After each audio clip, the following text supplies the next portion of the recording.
talabaad aniga waa meelaan xoqanayo madasha ay xasuusisay miisaankay leedahay baan ay xasuusiyay maanta halkan uma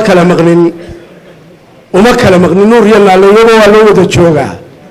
waxaynu ku jiraa kala guura waa iga dardaaran waxaan soo maray baan ay xasuusinaya waa la eegayaa maanta waxa la eegayaa qaranka Soomaaliland wuxuu kaga gudbo doorashada wanaagiisa iyo sharaftiisu halkan ay ku xiran tahay inaga iskala gureema badnin baynu sunahay sidii wasiirkii koobaad sheegay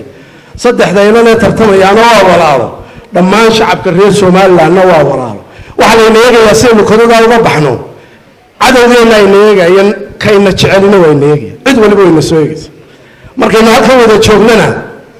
de waaba intan maanta waxaan israato waa diintiina la qabqabto yaa diin hari lahaa waa cidiba maharsana intanaynu kuba dhannahay hool bayna wada qaadaan haddana waynu iskala gurayna waa dhibaato jirta laakiin waxaan xasuusinayaa saddexda mas'uul maanta way fadhiyaan tartamay waana waayeel daa wixii ummasha u danaba ilma u danaba waxa musharaxa u dana ayaa qofka kaliya shacabka ana u dana waa nabad dardaarankaygu gaar waxaan farayaa ciidamada qaranka waxaan ku jiro ee xisbiya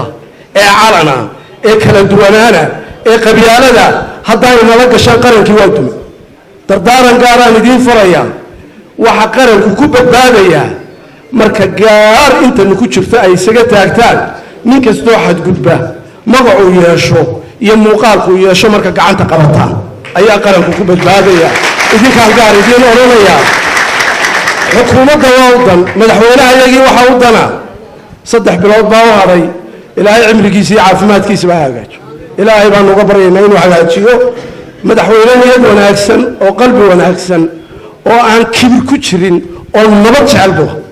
mas'uuliyiinta maanta ku xeeran muddada sida uga saartaan baa maxamuud oo leeyahay sharaftiisa iyo taariikhdiisa oo aan la wadaagana waxay ku fariisanaysaa sida uu qalinka u dhiibo. Wassalaamu calaykum wa rahmatullahi